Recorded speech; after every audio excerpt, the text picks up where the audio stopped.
It's time to talk sports. It's Hacksaw's Headlines, a panorama of the world of sports, stories, comments, and opinions. Now, here's iconic sports talk show host Lee Hacksaw Hamilton and co-host John Riley. Who wants to talk sports? Who wants to talk NFL football? We do. Good afternoon, everyone. This is Lee Hacksaw Hamilton, along with my partner in crime, the venerable John Riley. We welcome you to our Dixie Line Home and Lumber Center studios in San Diego as we get ready for the great sports weekend. We kicking off the National Football League season. John, this is pretty cool because everybody is about the start of the NFL season, and there's 6 marquee games in neon lights the first weekend of the season. Are you amped? I'm amped, but you're the NFL junkie, so I can't wait to break it all down. Now, before we start, I want you to explain what happens at the end of our live stream and how NFL fans, and that will be the topic on the table today, NFL fans are urged, invited, we are demanding that you join us in Fans Forum, but how do they do that, and how do they subscribe to all the things that we're doing on our live stream podcasts? Okay, so you can get involved in the Fans Forum, in the live chat. So just look on Facebook or YouTube. You got a question or a comment about any of the NFL teams, any of the star quarterbacks, now's the time to ask Hacksaw. Drop it in on the live chat on Facebook or YouTube. Please subscribe wherever you get your podcasts, including on YouTube. Click on that bell. You'll get updates every time we post new video content. And a reminder, see that address at the top of the screen, LeeHacksawHamilton.com. That's my website. You'll want to check that website later tonight, first thing tomorrow. Hell, you should check it every day because there's a ton of information. My NFL draft preview will be in written form later tonight, first thing tomorrow morning on the website, LeeHacksawHamilton.com. And whether you like us or dislike us does not matter. But if you're watching us on live stream, give us a thumbs up. And if you want to, we'll take 5 stars. We have no pride. Our Thursday podcast as we kick off this great sports weekend is brought to you by Dixie Line Lumber and Home Center Stores. There are 9 locations to serve you. Build it, fix it. For the fall, you will enjoy it thanks to Dixie Line. John, which division do you want to start with? Okay, they always seem to start with the East first, AFC East. So let's go there. Okay, these are the storylines, the 4 teams in the AFC East. I will give you some quick synopsis opinions. John will jump in and tell me I'm right or I'm right, and he'll probably argue if I'm wrong. Buffalo has been knocking at the door. Time for the Bills to go to the Super Bowl. I think they have every ingredient you want. Superstar quarterback Josh Allen. They got to keep Stephon Diggs healthy and happy. Deep at tight end. They have added what they've really been lacking, power running backs. Whether that's with the young kid Cook or the grizzled veteran they just signed, Latavius Murray, and they got a defense that gets after it. I just think Buffalo has every ingredient, and they've been knocking at the door. Time to break through. New York Jets. It is Aaron Rodgers' football team. They brought with him a group of wide receivers, including Alan Lazard and Randall Cobb, who came from Green Bay with him. They're 2 deep at running backs now, with Breece Hall back healthy after knee surgery and Zeke Elliott. They have a defense that is unsung that really plays hard. Can Aaron Rodgers make the difference to make the Jets equal to what the Buffalo Bills are? In Miami, they got Tua back. Can they keep him healthy? I've been told they've spent the offseason changing the look of the offense to get the ball out of Tua's hands faster. They've got really good wide receivers. That is Tyreek Hill. That is the young kid Jalen Waddle coming off the unbelievable first season. They got loads at tight ends. Only deficiency, I think, in Miami, I don't know that they've got enough running backs. And, of course, they've obviously tried to trade for Jonathan Taylor. That did not work out. Do think their defense is good. Can't afford to have Tua get hurt. They play the Chargers opening weekend of the season, so we're going to get a close-up look at this new high-octane, get-it-out-of-the-pocket quick. And, by the way, they don't want him running the football. And at the bottom of the barrel, and how could you ever say in modern-day football, last place, Bill Belichick, New England Patriots? But here's the reality. They're 24-25 since Tom Brady left. They've missed on a bunch of draft picks. Now, they've rented a bunch of veteran free agents, which I think helps. I guess I'm waiting to see how quickly new coordinator Bill O'Brien can really get Mac Jones up to speed to the point that Mac Jones, the quarterback, becomes a difference maker. They went out and they got Juju Smith at wide receiver. They got Devontae Parker, who came from Miami, at wide receiver. I love their kids in the secondary. If you pull up a depth chart of the Patriots, they got 3 young guys they drafted really early, including the Oregon corner this year, Christian Gonzalez. I think they're going to be good. They don't rally this thing back. It's not going to be Tom Brady back New England, but I think O'Brien and Mac Jones is really the storyline as we watch going forward. Agree or disagree, John? Well, a couple of comments. First of all, it's great not seeing the New England Patriots at the top of the list. I mean, they won that division for like over 10 years, right? I mean, when they were rolling. And I think we're starting to really understand, is Bill Belichick, what is he like without Brady? And you were talking a lot about O'Brien coming in and changing the scheme. That should be interesting to watch and see how they survive. But, as a Mountain West football man, I mean, I love following Josh Allen. Boy, what a great, career he's having. He's getting a lot of media endorsements. I mean, he's the man. And it's always fun to have playoff games in Buffalo. So I think you're right. I think they're knocking at the door. The question is can they go the full distance? Remember, Kelly could only get him to the Super Bowl, but they lost 4 in a row. So wouldn't it be neat if Josh Allen was the one that led him to the promised land? Aaron Rodgers, does this work in New York with the Jets? I think he's a big-time guy in a big-time city, and I could see that working together. But he's old, and he might get hit just the right way and be out. I mean, and that would be awful. So they're going to be a fun team to watch. I mean, the Jets traditionally have never been that great. I mean, when was the last time they were in the Super Bowl? Was it Joe Namath?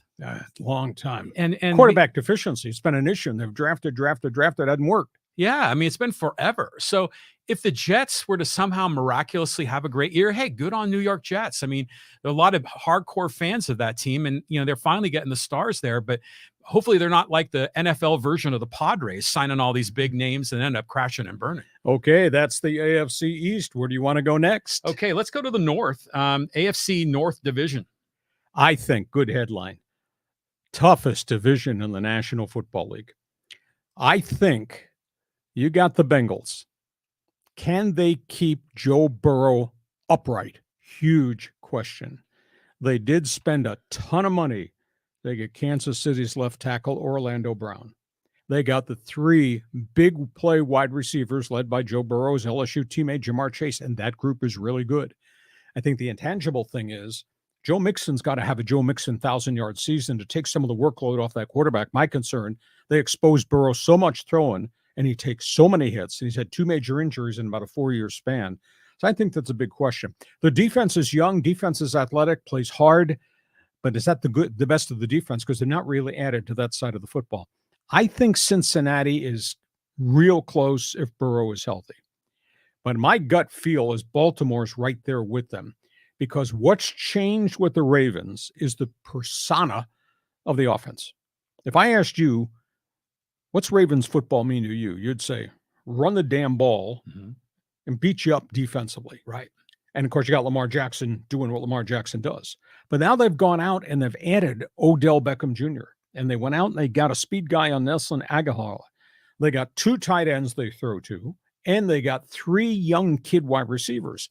That's a lot of firepower productivity that really Lamar Jackson's not had in the past. And they can still run the football with J.K. Dobbins. And their defense is typical John Harbaugh coming to play defense. I think Baltimore's right there with Cincinnati. Pittsburgh is not stylish. It's not sexy. They will slug you, and they'll probably win games because Mike Tomlin has never had a losing record. I guess in Pittsburgh's case, does Kenny Pickett take the next step? He played pretty well, fairly consistently, didn't turn it over a ton, but they're not real explosive. They're more plotters. They don't have superstar receivers. They got heavy-duty running backs. They fixed the offensive line. Pittsburgh always plays defense. I just don't know that they have enough firepower to match with the top 2 guys in the Division 2. And the third one is Cleveland. And I think Kevin Stefanski becomes the first name on the hot seat. If they don't make progress, go deep into playoffs this year, Stefanski might not survive. They do have Deshaun Watson and all that controversy. Now, he's had the entire offseason in their camp, in their playbook.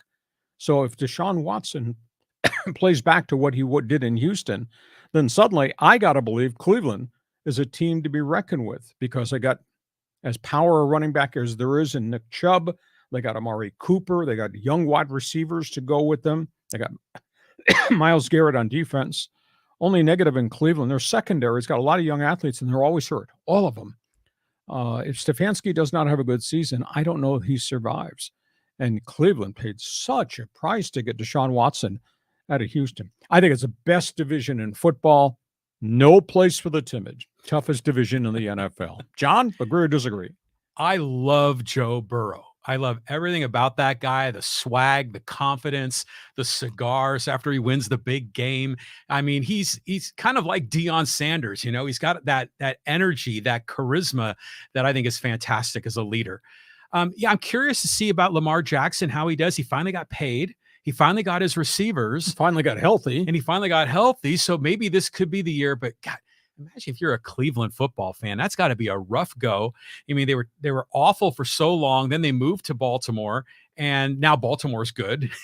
and then the Browns get the expansion team, and they've always struggled.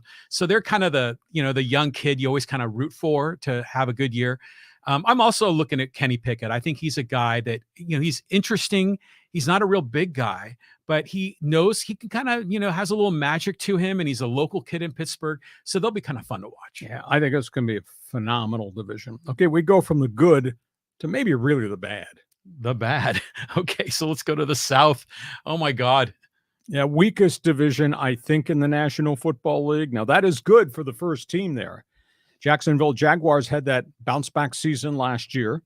I mean, Trevor Lawrence played really well. The problem going forward is they don't have their left tackle, Cam Robinson, who's had a suspension. They did get Calvin Ridley, who's coming off the year suspension in Atlanta, and he just set the place on fire in the preseason game. So it looks like they may have a lot more firepower to go with. Their defense is really rugged, led by Jonathan Allen. So I think Jacksonville, it's a cakewalk because of what's gone in the rest of the division. Tennessee, get Ryan Tannehill back. I am now intrigued to see what the young kid quarterback that they drafted 2 years ago, Malik Willis, turns into, because they played him every game in preseason, and he put up really good numbers. Now, that's preseason. Has he really made the jump that he can do this against regular defenses effective on opening day if Tannehill gets hurt? They do have the heavy-duty Derrick Henry for one more year on his contract. He was a little bit nicked up last season. And they added DeAndre Hopkins. And so, I mean, they've got firepower on the offensive side. Defensive side, they're rugged. The Mike Vrabel factor comes into every conversation as it relates to Tennessee. In Houston, it's really hard. Bad team, high draft pick quarterback, C.J. Stroud will play. But what's different, D'Amico Ryans and that front office came in. They signed 24 veteran free agents, and they're going to start them all over the place. So first time a quarterback goes in, is usually on a bad team with no help around him. This guy's going in with a lot of rental veterans that I think are going to make his job easier. And they're surrounded with a really good defensive team that D'Amico Ryans inherits. And in Indianapolis, I think this is going to be very hard. I think the learning curve is going to be really steep. I just don't know they're going to win very many games, even though we have seen the video of Anthony Richardson from Florida and say, wow, what a great athlete. But this is the NFL you're playing against. It's not playing against Southern Mississippi, and he doesn't have a lot of people around him. There's no Jonathan Taylor at running back. Second running back has a broken arm, Zach Moss. Wide receiver Michael Pittman's had injuries, kind of rebuilding a battered offensive line. Defensively, don't think they have enough players, and we don't know if Shaq Leonard, their superstar linebacker, will ever be Shaq Leonard again. He's had 2 different surgeries, neck and back. So I just think it's going to be an unbelievably long season in Indy. So the question is, does the kid grow through it, or does AR-15 get hurt because he doesn't have a lot of people around him? My thoughts, do you think it's a walkover for Jacksonville? Oh, yeah. I mean, they should roll, just like they rolled over the Chargers in the playoffs. But I'm rooting for Houston here. I mean, they've been downtrodden for so long. D'Amico Ryan was a terrific defensive coordinator in San Francisco. He's got his opportunity, so you want to see him succeed. And the people in Houston, I mean, they've been in the doldrums for football forever. I mean, even prior to, you had to go all the way back to the Oilers when they had a decent program or franchise there. But with Jacksonville, did they ever resolve their stadium situation? I know we talked about it's that. in the process of being negotiated, and they'll come to some solution, because I don't think Jayville wants to lose a franchise and have it relocate to London, England. And I don't think as many ideas as the NFL floats, having a European franchise be part of the regular season does not make any sense at all. So that's another argument for another time in the offseason. But okay, so you agree with me, Jacksonville. Yeah, definitely Jacksonville takes a step forward. Okay, let's move on to the division here that everybody is really interested in. Yeah, the AFC West. Here we go, Lee. Here's the burning question. I mean, Kansas City's had a great run. Is a year of change in the weather forecast in the AFC West. Andy Reid has turned that roster over a significant amount, but he's got the trigger guy. Do you know Patrick Mahomes' career record is 64-16 in Kansas City? Unbelievable. 192 touchdowns, 49 interceptions. And he does it with all types of different guys that Andy Reid plugs in. You know, a year ago this week, we're end of the world. Tyreek Hill's gone. Well, did they raise the trophy? Yeah, They sure did. Travis Kelce's a little bit banged up. That's a big issue, but it's not a significant knee injury. It's a bone bruise. They've lost Orlando Brown. They went into the marketplace. They got Tampa Bay's starting left tackle, Donovan Smith. Got a right tackle from the Baltimore Ravens. So that'll be a new group in the offensive front.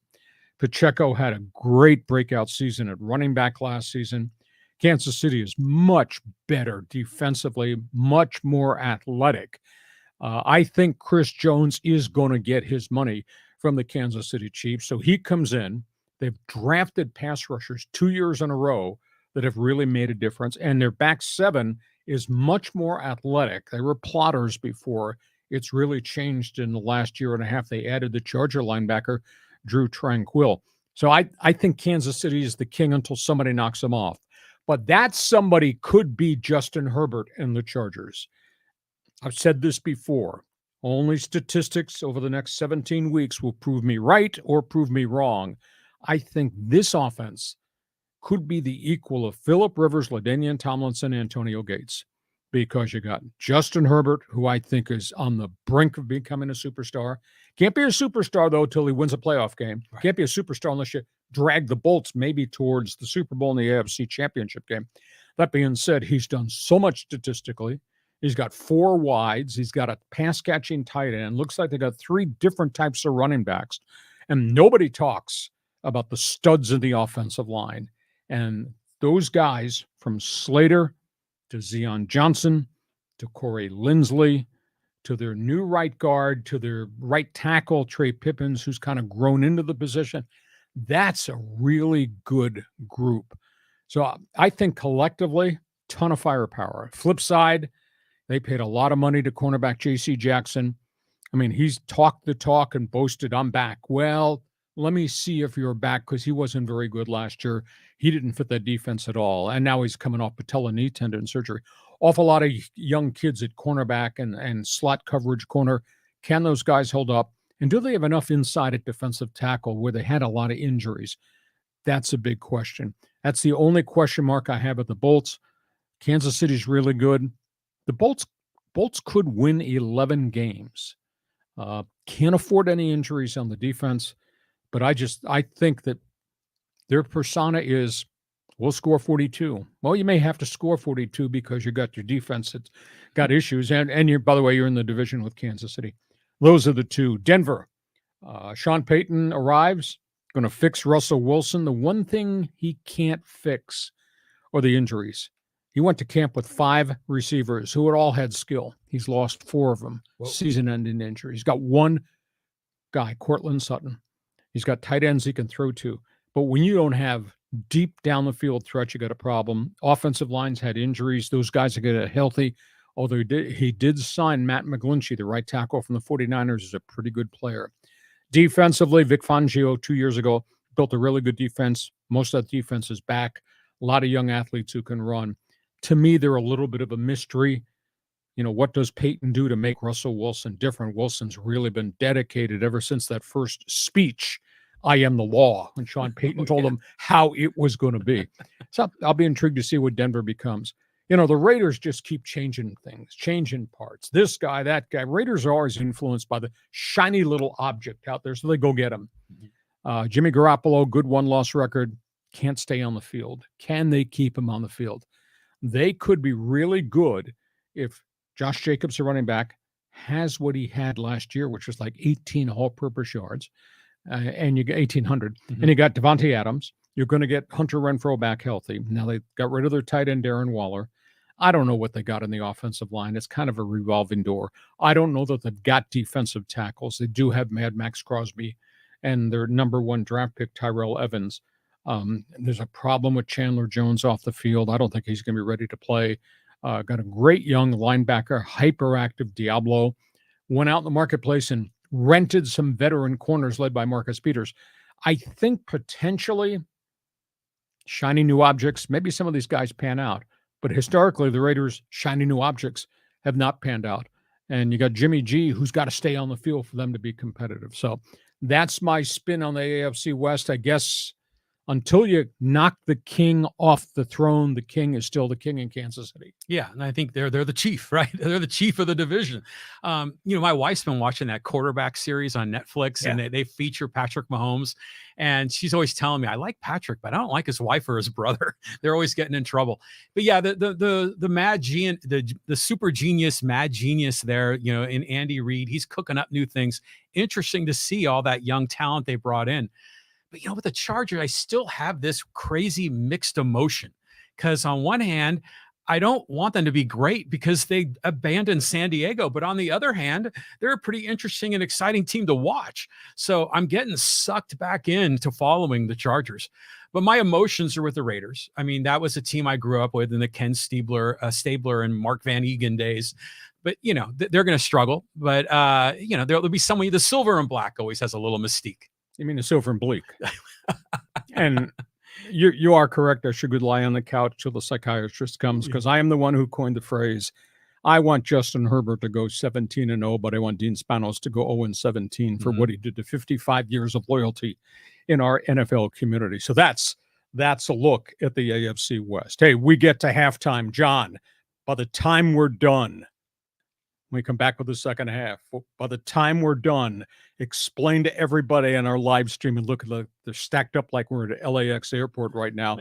Explain to them how Fans Forum works and how we want them, this is free, how we want them to subscribe and share with their posse about what we're doing. Yeah. So this is a free podcast. So if you want to help us, I mean, the one thing you can do is give it a thumbs up, a like, essentially share, follow, like, and subscribe.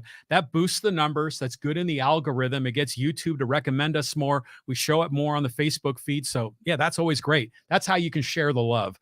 But yeah, the Fans Forum is loading up. Angel is just flooding the forum. Got Chris in there. We got Dale. We got Ed.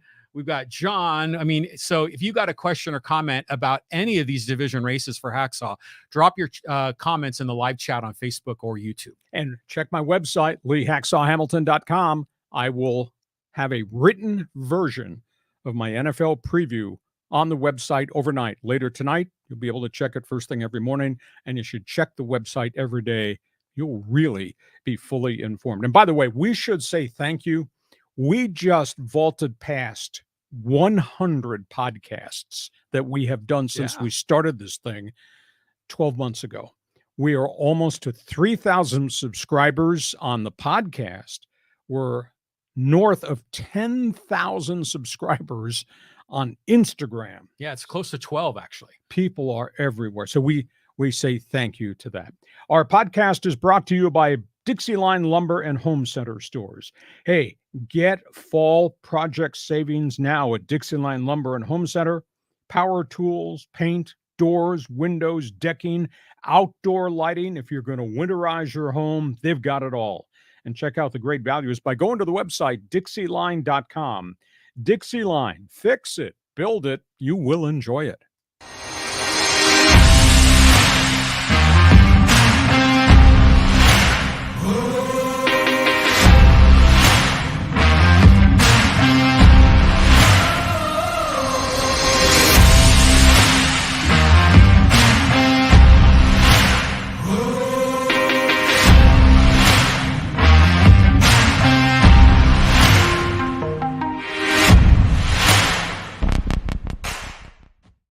And our thanks to Dixie Line, our first corporate sponsor, as part of our team. On we go. Second half. Let's start where there's a really good team waiting for a chance to do it all again. Yeah, the NFC East is always a classic one. The media loves this division.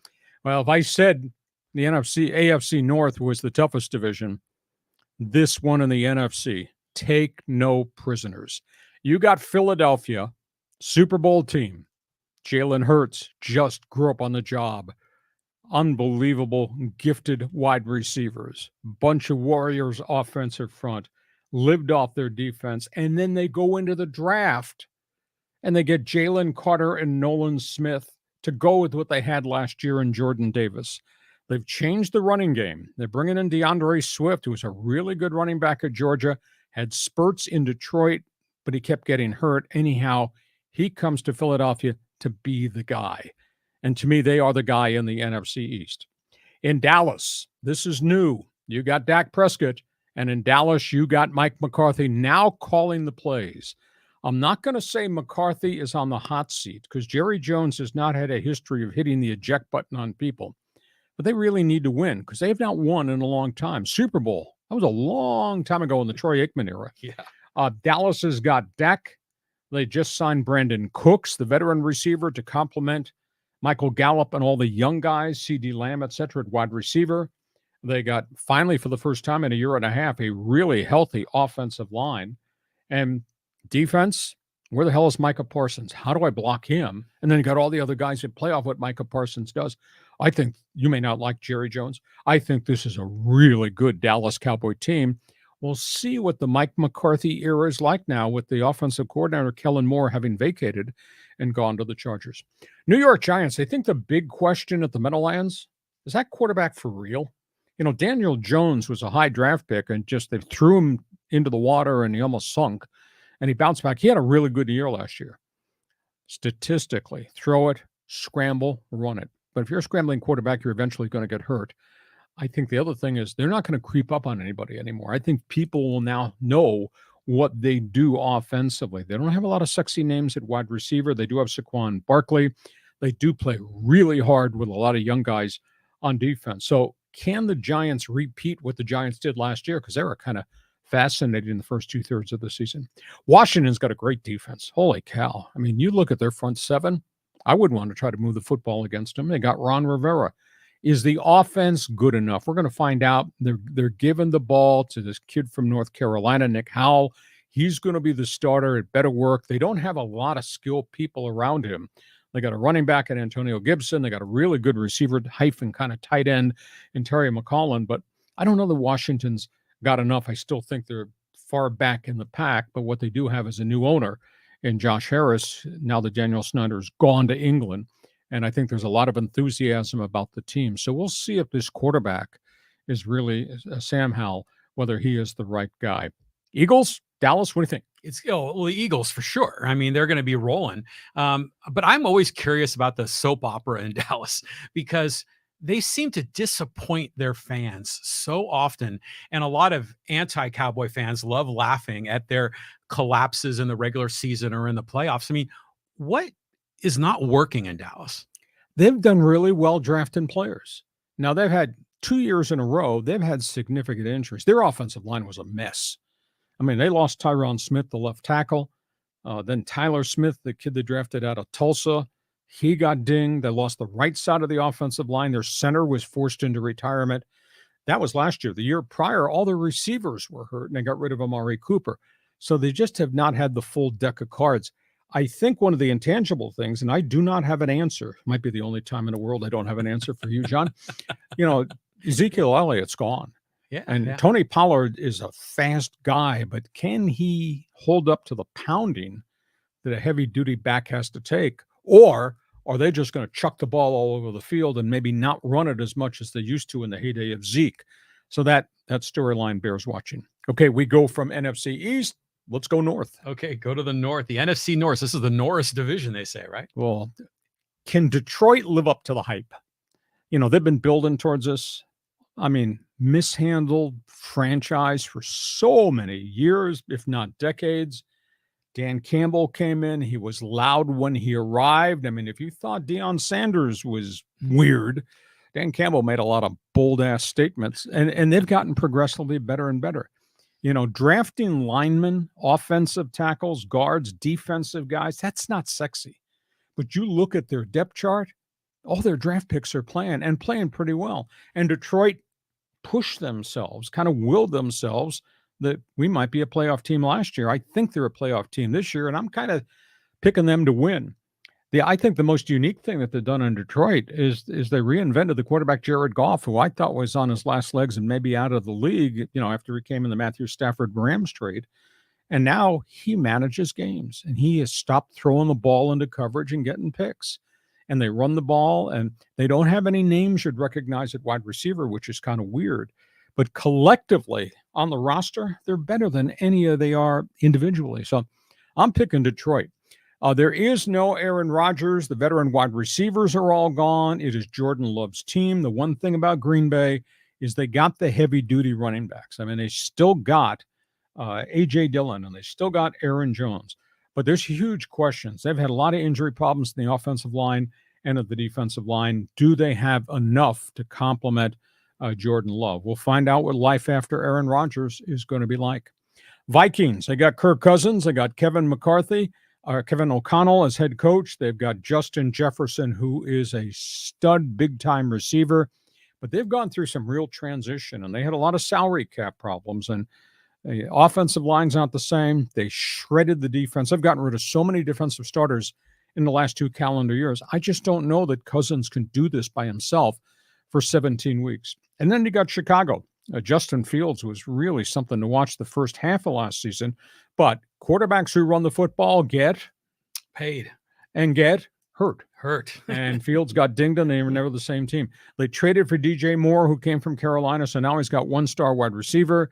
But they lost their lead wide running back in David Montgomery, who defected as a free agent. Chicago really played hard last year for a new coaching staff. Defense is going to have to carry this thing. And I'm not going to say they have to prevent Justin Fields from running the football, but when he runs the football, he gets hurt. I still think Chicago's the last place team. Your turn. I am thrilled that the Lions are picked to be first place in their division. You drive a Pontiac. I would expect that from somebody who likes things in Michigan. Yeah, so it's great to see, you know, because for so long it was the Packers this and the Packers that. So it's nice to see the Lions there. Of course, I'm all in rooting for Kevin McConnell, our San Diego State guy, and he did a great job last year. 13-3. Yeah. But then they shredded the roster. Yeah. Well, so we'll see what he can do. Somebody needs to rationalize to me how you could get rid of Dalvin Cook, who was a compliment to Kirk Cousins at running back. Why would you do that? And I don't know that they really got a replacement. They've just made so many roster changes. I fear this is going to be a disappointing season, and this is Kirk Cousins' final year. He's been paid so much money, and they really haven't won bleep in Minnesota. How old is Kirk Cousins? It's got to be 34, maybe. Yeah, so he's getting up there. Oh, tons of miles. Mm-hmm. Okay, we go from there. Let's go south. Go south. Yeah, this is I will say this. The NFC South has the best logos of any division in the NFL. Well, you got New Orleans, who's got probably the best quarterback.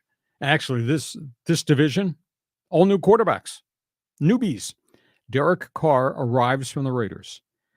He's got people around him. Alvin Kamara, really good running back. Michael Thomas, if they can keep him healthy, 100-catch wide receiver. Chris Olave, local kid, Ohio State kid, really good season. And you got Derek Carr throwing the ball deep.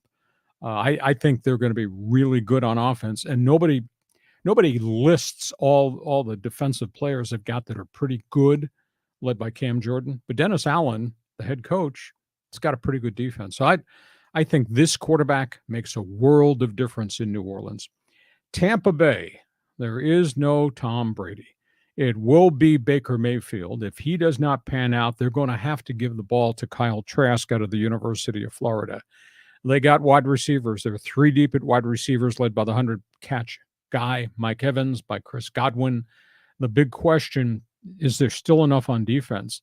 And if this doesn't work, is Todd Bowles in trouble just 2 years after Bruce Arians, in essence, gave him the job? Tampa Bay, to me, Baker Mayfield throws touchdowns, throws pick, doesn't have a great one-loss record. That was a byproduct of being in Cleveland. We'll see. It's his team right now. Fascinated to see what Atlanta is as it grows under their coach, Arthur Smith. I think he's a good head coach, X and O's offensive guy. Desmond Ridder, kid from Cincinnati, is going to start after they said goodbye to Matt Ryan.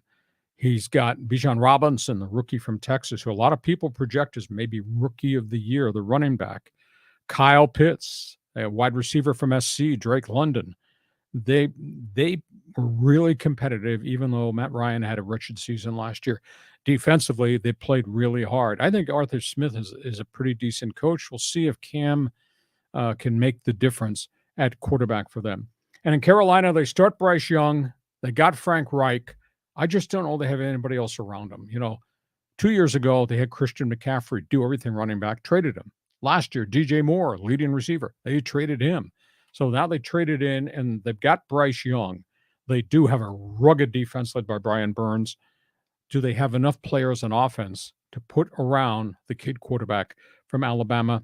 I think they'll be competitive, but, if they win 5 games first year with him at quarterback, because there's not enough in there around him in the huddle, I think that'll be an accomplishment of a season. Your thoughts? I think anything can happen in this division. Yeah. I mean, there's no massive dominant monster in the NFC South.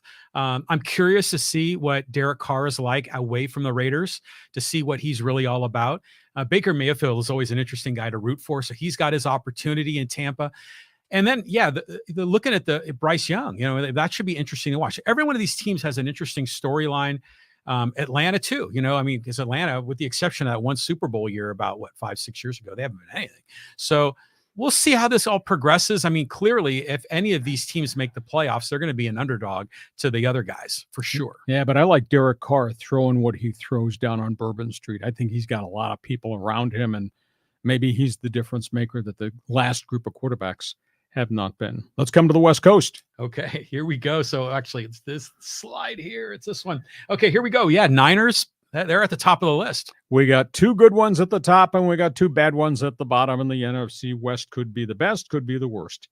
San Francisco, we know 2 things about anything Kyle Shanahan is involved with, John. They will maul you on offense, and they will mug you on defense. Nice. That's what it's going to be, like a street fight. San Francisco's got Brock Purdy, burning question, coming off the elbow surgery. Can he hold up to the rigors of a 17-game schedule, which also incorporates practicing all the time and throwing as many passes? Big question. That being said, Christian McCaffrey, most complete, productive running back is in the NFL. You add into that whole storyline 3 wide receivers led by Deebo Samuel and Brandon Ayuk. Very good tight ends. Offensive line that just leans all over you. And on the defensive side of the football, now they got Nick Bosa, and he's got the big check in his back pocket, and he's got 34 sacks in a year and a half. I mean, they are so good on defense. So I think San Francisco, definitely the team to beat. A lot of things have changed in Seattle. I think the burning question that I have, that was a nice season by Geno Smith. Was that for real, what he accomplished? Did somebody turn a light bulb on and solve all the issues that kind of trailed Geno Smith as he bounced around the league? He sure didn't seem to be the same quarterback he was when he scuffled and struggled prior with the New York Jets. They have got themselves 2 heavy-duty running backs, led by Kenneth Walker, Michigan State. The kid that they drafted from Ohio State, Jackson Smith, obviously complements Lockett, complements the other big wide receiver. They're 3 deep there. Defensively, they keep adding Jamal Adams, and then they draft guys. It's like the Legion of Doom defense has been reinvented. And Bobby Wagner comes back in on a 1-year rental to be the play caller in the middle of the defensive line. So I think Seattle's really, really good, but I got to see if that's the real Geno Smith that we saw last year, because we'd never seen that prior. LA Rams, this is going to be dreadful. Outside of Matthew Stafford, Cooper Kupp, and Aaron Donald, can you name anybody on the Rams roster? No, not at all. They opened training camp with 40 free agents. They drafted 14 guys. It's a hodgepodge. Offensive line, They started last year because of retirements and injuries. They started 12 different combinations in the offensive line in 17 weeks. There's no continuity at all. Now, they got a lot of new places, and they've already kicked who is supposed to be their starting left tackle out of the job and moved him inside. Joe Noteboom goes to left guard, and Ulrich Jackson is going to be left tackle. He's hardly played there. They obviously got new pieces. Want to see how this young guard, Steve Avila, who I think is a pretty good football player, if he's the real deal up front. But I just don't like anything I see with the Rams. I think Stafford's going to take a beating, and Cooper Kupp is hurt. He just went to the Mayo Clinic. They can't figure out why he's got this hamstring thing that sidelined him for 5 weeks. Good to go, comes back in practice last week and goes down again. And if Cooper Kupp's not there, that's not the same group of wide receivers. I don't think they had enough to begin with. They paid a lot of prices to get to the Super Bowl and get that ring 2 years ago. Now all the credit card bills are coming due. So that's a big issue. And in Arizona, owners under fire, fired the general manager, fired the coach, lost the quarterback. Kyler Murray is yet to recover from knee surgery, traded off 3 to 4 veteran guys. At one point they had DeAndre Hopkins. They let him walk out the door, released him. They just traded Isaiah Simmons, who was a top linebacker safety. He just got traded. They're stockpiling draft picks. It sure looks like a tank job to me, and the season hasn't started. And here's a wild card to this Arizona thing. Can they have the number 1 pick? Caleb Williams of USC is supposed to be the number 1 pick coming out. His father has dropped hints. He might not leave USC. He might stay another year with Lincoln Riley, because if it's Arizona, he may not want to go play for Arizona. Wow. And he's still got Kyler Murray under contract, and a lot of people question whether he's a student of the game. And the hot weather is not the only bad thing in the state of Arizona right now. Cardinals, to me, are a mess. So let's talk about the slugfest at the top of the division. Yeah, the Niners. That's my hometown team. I was a senior in high school when Joe Montana won Super Bowl 16. What a great time that was. So I'm all in on San Francisco. I'm curious about Brock Purdy, his sophomore year. What's he going to be? But they have Sam Darnold now, right? So, and I think that's a quarterback they have been pursuing for some time. Now they got him locked in, so it's a good safety net. But I go look at the Rams. What's one thing I'm curious about is I haven't heard much from Stan Kroenke. Is he said anything about the demise of the franchise? No, they spent all their money, and I think they knew there would be transition, and then all of a sudden transition is here, and I don't think they're going to be very good. And if Sean McVay did not like 5-12 last year, you think he's going to be able to swallow 4-13 or 3-14? Ouch. And what happens if Stafford gets hurt? Holy cow. So They had this nice little run when they got here, and they got the stadium built, and then they raised the trophy in the stadium. But I think they're hitting a reset button, and I think coming back is going to take some time. Hey, before we jump to Fans Forum, let me remind you that our podcast is brought to you by Dixieline Lumber and Home Center stores. Fix it, build it, enjoy it. 9 Dixieline stores in San Diego County to serve you. John, are you ready for Fans Forum? I'm definitely ready. The fans are ready. We got a lot of comments here, a lot of questions. So let's go here to Angel. And he says, the AFC North is going to be wild. I'm actually going to go with the Ravens winning the AFC North with the Bengals as one of the AFC wildcards. If they can't protect Joe Burrow, Baltimore is going to win the division. Joe Burrow's had 2 major injuries in the course of his career already. Joe Burrow is the reason the Bengals are not the Bumbles. But he can't take the kind of hits and the kind of sacks that he has taken virtually every year. Does the left tackle, Orlando Brown, make a difference? Probably, but I just don't know they can keep him upright, because I don't like the rest of that offensive line. And Angel, you and I signed the same memo. I think the addition of OBJ, Odell Beckham Jr., and Aguilar, who came from the Raiders, that's big play down the field productivity to go with the 3 kid receivers they have and Lamar's ability to move the pocket and run the football.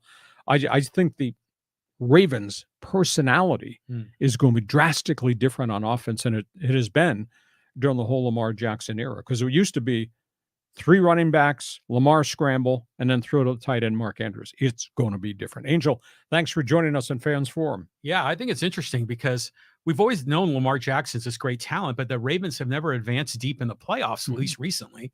So maybe now they got the pieces to do it. Firepower. They got firepower. OBJ makes, I think, a massive difference to their offensive playbook. Next question. Okay, here, let's go to Chris. And he says, hey, Hacksaw, what do you think of the 49ers and Brock Purdy? Well, we just talked about it extensively. As a starting quarterback, you got to take a lot of snaps in practice. And he's coming off the brace surgery in his elbow. So that probably means maybe he has off days, Wednesday, Thursday, Friday, somewhere in that week to prepare. Because I just don't think a quarterback who's coming off elbow surgery can throw 70 passes in practice in 3 days, getting ready for the next game, and then playing a game where he's going to take some hits, etc. That's my only concern. But as John alluded to, Sam Darnold surrounded by good players, maybe a different than Sam Darnold in Carolina, who didn't have a lot of good people around him, and with the Jets and got overwhelmed by the experience. So, that could be a good insurance policy. But you're playing San Francisco, it's going to be like a street fight. That's who they are. Well, what are you hearing through the grapevine? Why did the Niners cut Trey Lance or trade him? Well, I think it was wrong. I think they should have developed him. He only played 4 games. He had 2 significant injuries in 2 years. How can you gauge anything? And they paid such a steep price. Keep him as your third quarterback. Yeah. Granted, they got some cap space when they moved him out. Keep him, develop him, because of the injury history, especially in San Francisco, has been pretty significant. But they just gave up on him. Maybe they just wanted to move him off because they had to sign Bosa, and they created all this cap space. They redid a couple of other contracts so they could get Bosa done. They rid themselves, I think, of $5.5 million in cap space. I wouldn't have done it, but they did it. So hopefully Brock Purdy doesn't break down. Yeah, let's hope not. I mean, imagine they had all those quarterbacks last year, and now suddenly they've really kind of turned the page on it. Let's move on. Let's go to Dale. And he says, Chargers will destroy the Miami Dolphins on Sunday. I think it's going to be wild. This is going to be a new offense, big time tempo. Tua's going to try to dictate where they're going with the ball down the field and get the ball out. Do the Chargers have enough pass rush? I mean, it's a burning question. I have no doubt the Bolts are going to go down the field with Kellen Moore. I'm fascinated to see what happens at 1:25 on Sunday afternoon. I think the Chargers can win this game, but the Chargers have questions in their secondary. And if Tua's new look offense, which is 3 steps, boom, out of there. And if they can't cover in the secondary, if J.C. Jackson can't be what he used to be in New England, then the Chargers are in trouble because all they got are a lot of kids beneath him on the depth chart. I think the Bolts have the ability to have a really good season. And their schedule's really tough. I went through the schedule this morning, and I think we're looking at 10-7 or 11-6. But that being said, the back end of the schedule, last 5 weeks, is really vicious. And who knows how many guys will be healthy by the time we get to November playing into December. Your thoughts on the Bolts? It's going to be fun to watch them. You keep saying there is going to be as good as Rivers, Tomlinson, and Gates. Maybe, dare we say it, as good as Fouts and Winslow and Joyner and that whole cast of all-stars. So they're going to be interesting. But when you see a game, Miami, San Diego, we're going to see video highlights of Kellen Winslow being taken off the field. Yeah, you can count on that. So I don't know. As far as Miami goes, Tua's an interesting guy. When he plays, he looks really good. But boy, he got knocked around a lot of those concussions. Well, he got hurt at Alabama twice, and then obviously he had the 2 concussions. But he spent the summer with Michael Vick as a tutor. Oh, cool. And Michael Vick and he talked about the fact you got to be able to stay on the field for the next play. So don't run the damn ball. And he ran it a lot. Yeah. And Tua ran it a lot. And Tua paid a terrible price with the hits. But if this tempo offense that I've been told exists and it's shotgun, balls out, then he's not going to expose himself to hits. He's got to go through his progressions. But if it's fast tempo, then the Chargers are going to have their hands full because are they going to run out of gas because the tempo of what Miami's running? Fun game Sunday. We'll see what happens Sunday at 1:25. Maybe Tua's the next lefty Dan Marino with a quick release, right? Could well be. On we go. Let's go to John. And he says, no one is beating Kansas City except maybe injuries. As for Aaron Rodgers, well, the Jets got the guy he replaced in Green Bay. How did that work out? Well, let's just see what Aaron has around him.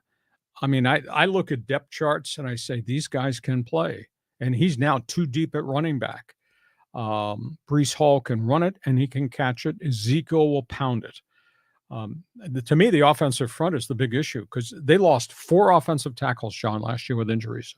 Now they're all back, and they've repositioned some of them so that maybe they think the Jets have enough. And it's Aaron Rodgers, and Aaron Rodgers is different than it would be from the guys who were masquerading last year. Can I be a starting quarterback in the league? And I'm panic-stricken. And I mean, this is Aaron Rodgers we're talking about, and he'll get the ball out, and he'll move the pocket, and he'll make some plays with some of his veteran receivers that he brought with him from Green Bay. So fascinating. Although that first game, Jets Buffalo, wow. Ooh, that's going to be a good one. Was Exactly. it going to be in the Meadowlands or in Buffalo? It's in the Meadowlands. Okay. So this will be a great debut for Aaron Rodgers. Monday Night Football. Let's move on here and let's go to Ben. And he says, hey, what's your thoughts on the Packers? Well, we talked about it. It's Jordan Love's turn. But sorry in advance up in Green Bay. Cheeseheads. What you have at quarterback is not what you used to have. Not with AR and not with Favre prior to that. I worry about the offensive line. They've had a history of injuries, and they don't have the significant players at wide receiver. As young as they are at quarterback, they're going to be young at wide receiver. They got the kid out of, is it Wyoming or Nevada, Romeo Doubs, who had a good rookie season, big 6'4" lanky guy, but he's young. I mean, all their guys are young. Unless they surprise us and just pound the football with Aaron Jones and A.J. Dillon, and maybe they do that to take the pressure off the kid, but the kid's been there 3 years. So now we have to find out whether Jordan Love is the right guy. Yeah, so we're going to find out. I mean, the Packers are always going to be good. You can count on that. Let's go here to Manny. He says, well, this is kind of a layup question. Who is the biggest threat to Kansas City in the AFC? Justin Herbert, period, exclamation point, Yeah. end of conversation. Mm-hmm. But the big problem is the Bolts defense is not equal to the Kansas City defense when Chris Jones is there. In Kansas City, I'll say this, the one thing they've done the last 2 years is they've drafted a lot of guys. They rebuilt their pass rushers on the edge. They got the one kid out of Purdue, and they got another defensive end last year. And I think that's a really good group, and they are so much more athletic on the back seven. And by the way, they got the Charger linebacker, who I think is really intelligent, in Drew Tranquil. So, but until the Chargers prove that they can play much better defense, I still think Kansas City is the team to beat, but the Bolts will be right there at the door knocking. Yeah, I think so. I mean, but if you're looking at the top teams in the AFC, they seem so much better than the top teams in the NFC. A lot more firepower, I think. Yeah, I think so too. But if you're looking at, do you think Kansas City, I mean, they're the heir apparent they won the Super Bowl, obviously, but are they still the more dominant team over, say, Buffalo and Cincinnati? Oh, Buffalo has to prove it. Kansas City's been there multiple times. There's a big difference between Josh Allen's win-loss record and Patrick Mahomes' 64-16, even if your wife doesn't like him. So there's no doubt there's a lot of explosive stuff offensively in the AFC compared to the NFC. And the elite in the NFC is Philadelphia. So a lot of people of the opinion, Kansas City versus 49ers or Philadelphia. Now, a lot has to happen over the next 18 weeks of the NFL season. Moving on. Let's go to get some social media comments. This is from Don, and talking about the Chargers. He says, I blame injuries, Lombardi being a trash can, lazy tackling. Well, a lot of injuries. I mean, offensive line was an absolute mess. Defensive line lost virtually all their inside tackles. They've kind of rid themselves of what few veterans they had back there as insurance policies, because they think young guys like J.T. Webb and a few of these other kids are now ready to play. Asante Samuel is kind of hit and miss. He makes a lot of plays defensively, and then he gets beat. Michael Davis, the corner, just a very erratic career. Last year had a breakout season like a light bulb went on. You're going to have to duplicate that again. And they paid, I think it was $83 million to get J.C. Jackson.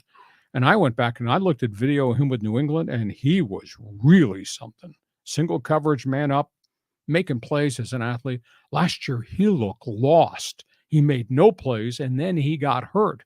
Now, he's walking around up in Carson with a lot of bravado. I can play and I'm healthy. Well, patella tendon surgery, we'll see if you hold up. And then secondly, if you hold up, are you going to make plays? Because he didn't make any last season, and then the knee exploded on him. If he can be what he used to be, but the defense was so different in L.A. with the Bolts as compared to what he played in New England in terms of press coverage and what they mandated to do. And he just kind of looked lost out there. Well, do you think the Chargers are going to make a big step forward this year? I mean, do you see them going deep in the playoffs?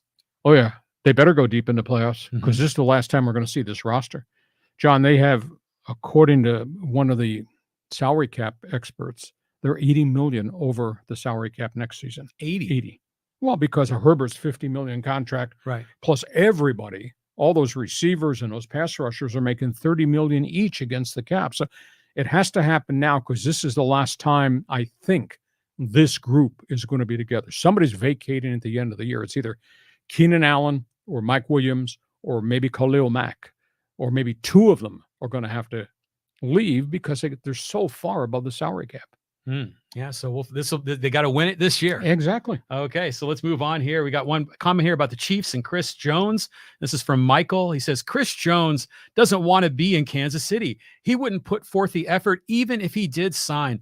Trade him and get what you can. I don't think so. Do you know where Chris Jones is going to be at kickoff tonight? He's going to be in the owner's box. Lamar Hunt's box.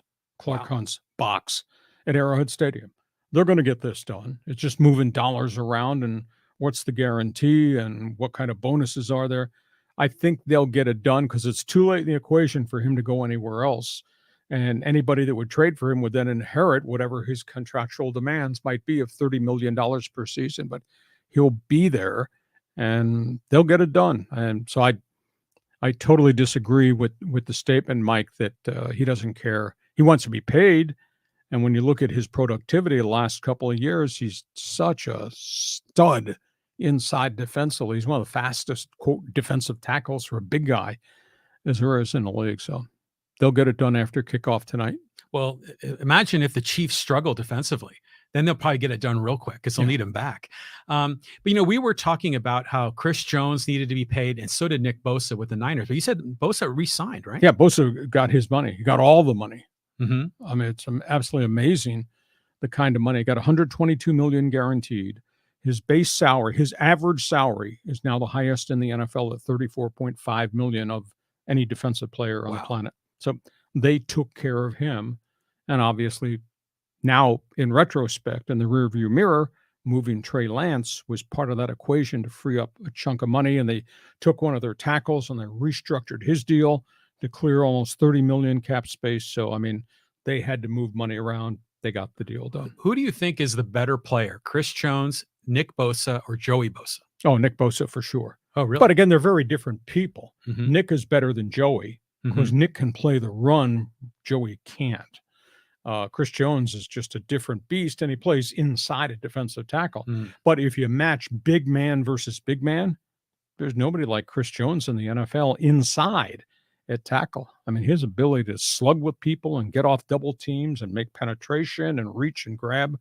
But Bosa's a complete football player. Holy cow, he's better. Of the two Bosas, he's the better one. Okay, let's move on here. We got, here's one talking about Ezekiel Elliott. This is from Fat Sal. He says, Elliott is dust. Thought he was going to be Emmett.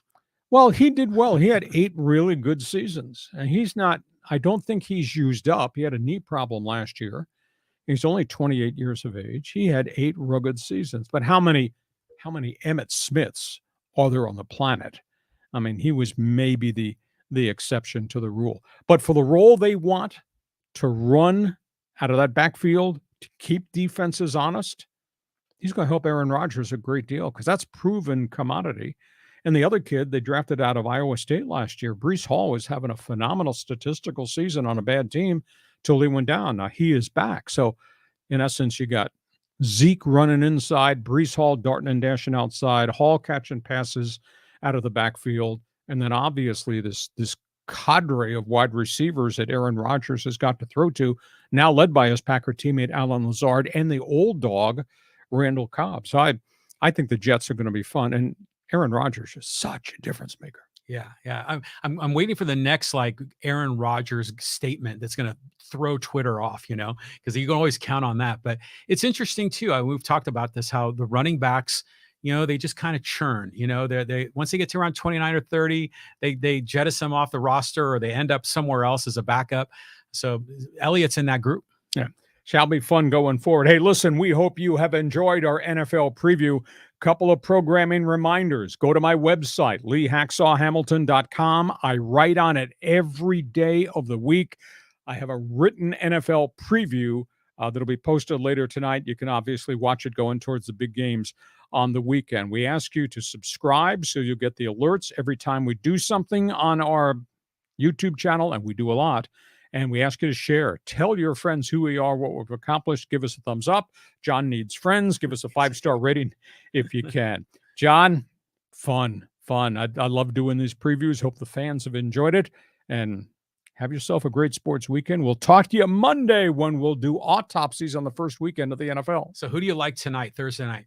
Oh, I think Kansas City, but Detroit's going to slug with them. That's the way Detroit is. Yeah, right on. Have yourself a great sports weekend. Same with you. And thanks for being with us. Our podcast brought to you by Dixie Line Lumber and Home Center Stores. 9 locations to serve you. Fix it, build it, guarantee you will enjoy it. Have yourself a great sports weekend. Thanks for being with us on Hacksaw's Headlines. Join us again for Hacksaw's Headlines on YouTube, Facebook, and Twitter. And find the audio version on your favorite podcast apps. For more content, go to leehacksawhamilton.com.